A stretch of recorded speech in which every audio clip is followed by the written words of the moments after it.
There really isn't much to say about this game that shouldn't be just immediately apparent. It's a Star Trek FPS, a fun one, which is very faithful to the franchise and is just all around awesome. And oh crap, he's adapted! Mellow greetings, lads and lassies, and welcome to a Star Trek first-person shooter.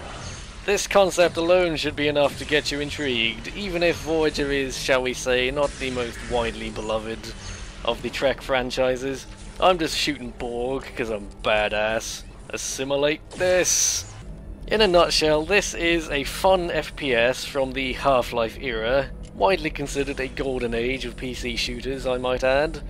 And not only that, but it's one with a very authentic Star Trek feel and countless little nerdy touches, such as this! I just blew myself up slightly, but pay no attention to that. Not only was this game made in an extremely good time to be a fan of PC first-person shooters, but it was also made by Raven Software, who famously produced the Jedi Knight series. Oh no, I'm gonna be late for my train. Oh dear, oh dear. This reminds me of Republic Commando, because it actually manages to make you give a damn about your teammates and they aren't all just annoying bastards who try to get you killed constantly. He's a bit of a sarcastic twat, but you know, nobody's perfect. This is the iMod, which any Voyager fans should recognise as— ow crap, buggers, Every weapon has 2 firing modes. Oh Jesus, I think this game has aged really well in terms of, obviously it looks ugly now, but just, I think look at that, you look at that and you immediately think, this is Borg. Look at the way, oh crap, I love these animations, oh gee. Ravenclaw Software, or whatever their name is, I think they put a lot of love into this game, and it just really bleeds from every pore. And it's really, I think by now you should know whether or not this game looks like something you'd enjoy. For Star Trek fans, it's a definite must-play. I would not be surprised if this is the greatest Star Trek game ever made. But even if you're not a Star Trek fan, it's just a fun, pew-pew sci-fi romp with, likeable characters who you don't necessarily want to get horribly assimilated and— oh crap, oh, help, okay. Oh, they can't follow me. Hello. Oh. Probably shouldn't tease the killer cyborgs from the future, but And your character himself— oh crap, my dude is getting eaten alive, by the way. That's a slight issue. I like how I was like, this is a character who you care about, and then he just immediately dies. What I never got about the Borg is they're meant to be so clever and so powerful, and yet they're so stupid that they just let people wander around their ship until they overtly start trying to blow stuff up. That seems like a bit of a design flaw to me. It kind of reminds me of in the stupid goddamn Star Wars prequels. You'd think having an army of robots would be awesome, in theory. Imagine just an army of Terminators, that would be amazing. Who couldn't love that? And yet they took them and made them all Roger, herky-perky, buy the action figures. And it's just nonsense. Oh, Jesus. One thing I don't miss from this era of first-person shooters is the constant platforming sections. First-person platforming does not work unless your name happens to be Mirror's Edge. Where the hell am I going? Oh, don't crash! Oh, stupid physics. Hey, Mr. Borg, what you doing? You just playing asteroids on your computer, are you? This is one of those games where I just get lost constantly, I'll warn you now. I find it slightly hard to blame the game for me getting lost constantly. Oh Jesus Christ, no bollocks! Kaboom!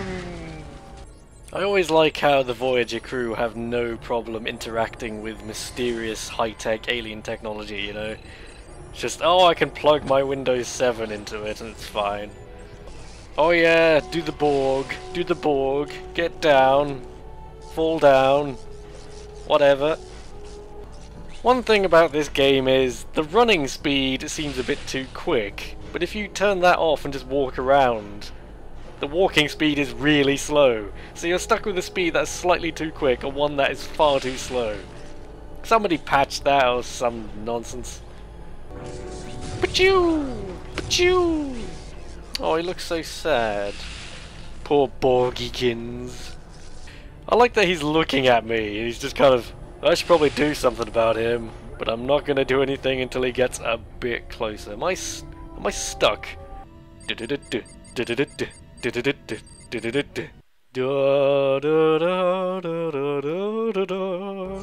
Oh no, it's Ensign Bob Joson. No, why? I also like the disco ball they've got set up here. Oh, that didn't do as much as I thought it would.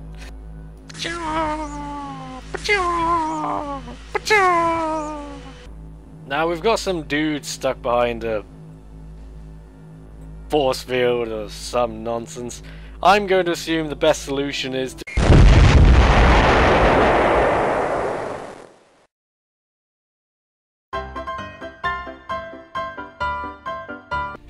Oh, it was a holodeck simulation, and holy crap, Tuvok looks pissed. Oh no, plot! Oh no, plot! Plot is happening. Long story short, there was a big alien ship thing, and it blew up, and there was a wormhole, and now we're stuck in some junkyard or something. I'd make fun of this game's story, but it is actually very awesomely Star Trek feeling. It feels like it would be a double bill episode or something. I would be very surprised actually if there was not some sort of actual Star Trek writer on the team. It's literally that authentic feeling. It's very impressive. And now I'm going to do something I've always wanted to. There's coffee in that nebula. Hey Janeway. Hey Janeway. Hey Janeway. Hey Janeway. Look at Tuvok and his pixely face. Look at Tuvok.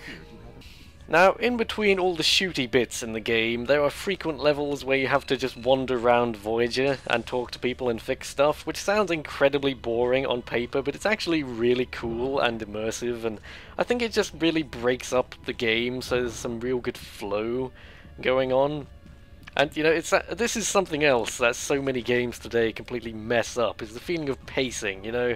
You have to pace out the bits of all the action, because otherwise there's just no kind of sense of things ramping up. There has to be, like, action, slow, action, slow, action, slow, otherwise it's just action, action, action, action, action, action, action, action, and it doesn't really, you don't get to really appreciate the action as much, because there's nothing to contrast it with. Anyway, Voyager's all buggered up at the moment and I'm supposed to be helping people or something. In reality, I'm just trying to steal their toolkits and I'm angered that they won't let me. Boop, boop, boop. Boop, boop, boop. Boop, boop, boop. Boop, boop, boop. Boop, boop, boop. Boop, boop, boop. Boop, boop, boop. Oh god, we're trapped in the Silent Hill universe.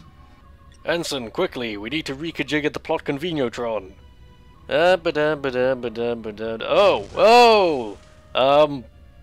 are you okay? Oh my,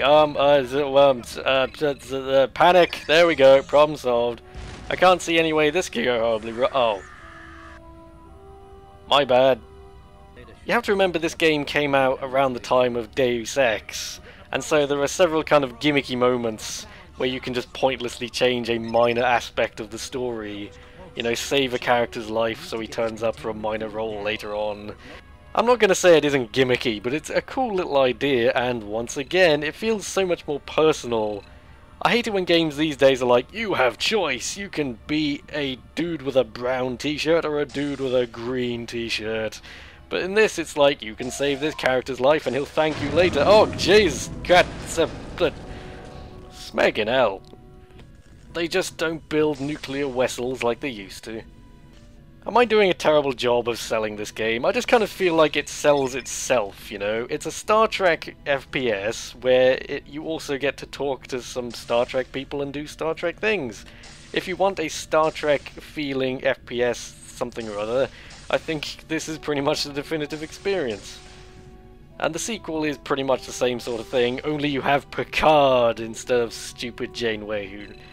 Should I go on a Voyager ramble? I defend Voyager to an extent. It has some stupider bits. It also has, I think, the best Star Trek theme ever. You know, da da da da da da da.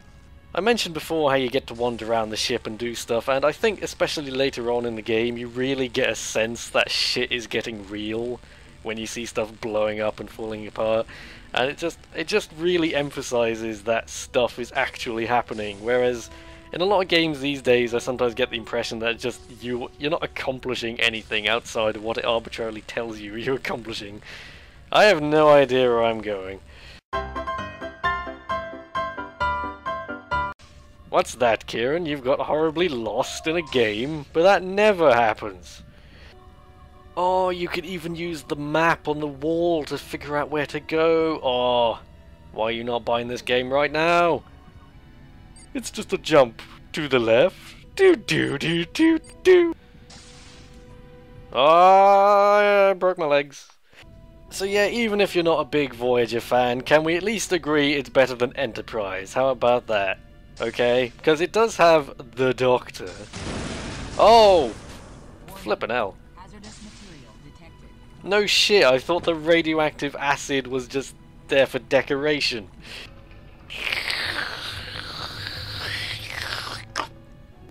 At what point in the future did people decide cube boxes? Nah, we need like frickin' hexagonal ones. That sounds a lot better. I wonder what happens if I walk into a force field.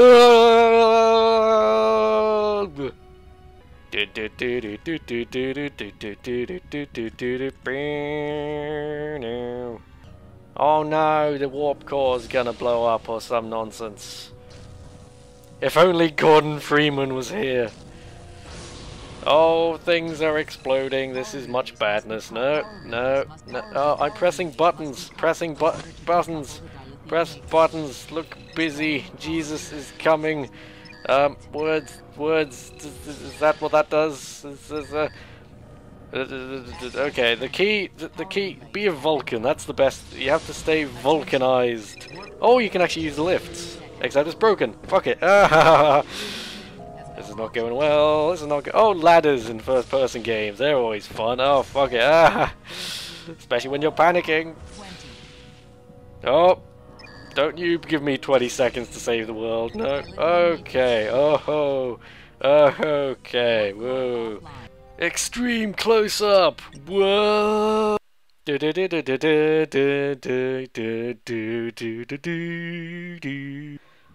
It's the Doctor, only the greatest character by about 1,000,000 miles in Voyager.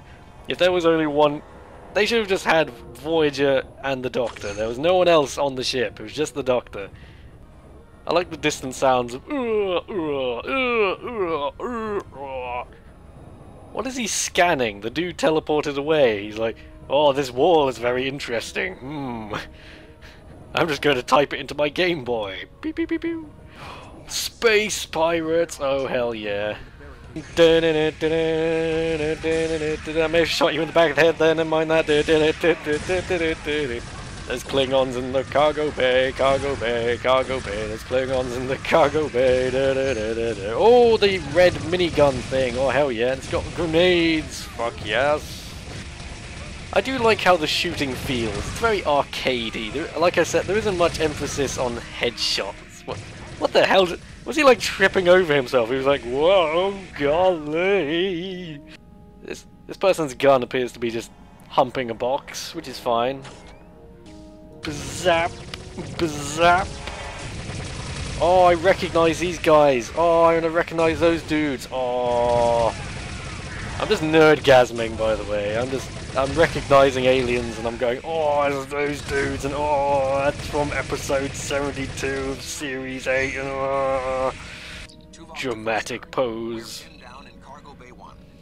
Oh no, Tuvok's in trouble.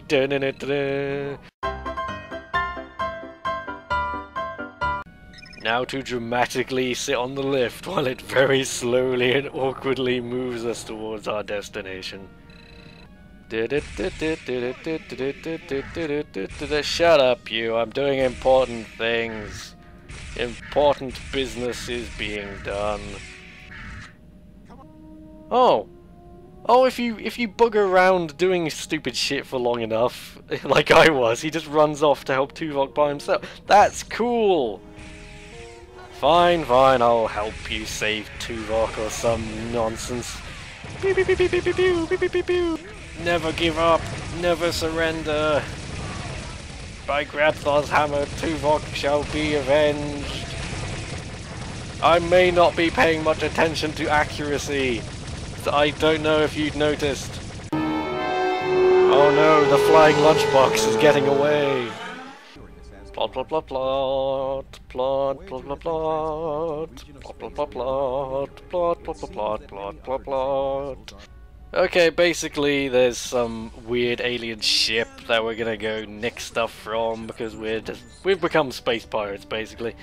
I'm just jumping on Chell's head, by the way. I hope he doesn't mind. Oh, can I get in the cupboard? Otacon, there's guards. I'm gonna hide in the cupboard because Metal Gear. Can I not close the cupboard while I'm in it? This is disappointing. Thoroughly disappointing. But yeah, on the general Voyager ramble, you know, I think Voyager got a lot of stuff very, very terribly wrong, but at the same time it did have some cool things, like the Doctor, and there were a couple of episodes which had some cool ideas. There's one, I'm not going to spoil anything, but there's one about Tuvok and Neelix, which is pretty cool, and there's enough room in this galaxy for the two of us.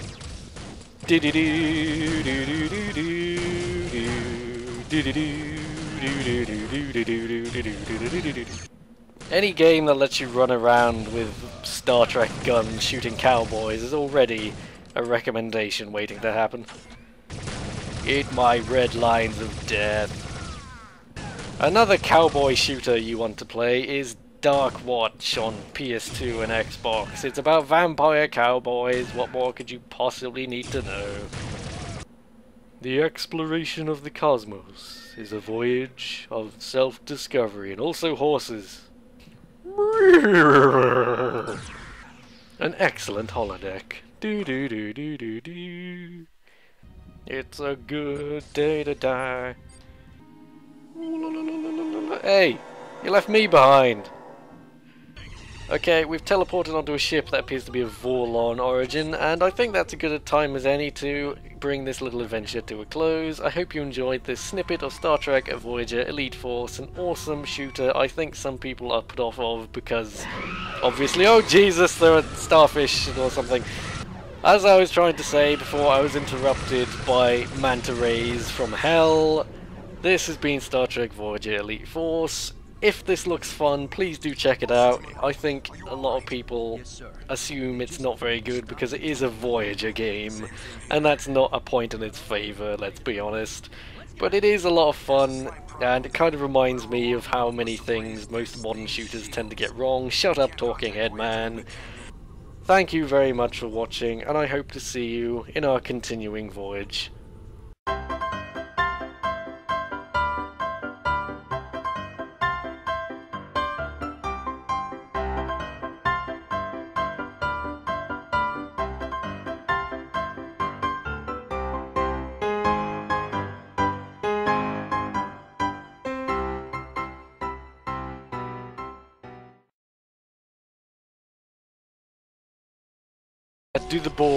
Do the Borg, get down.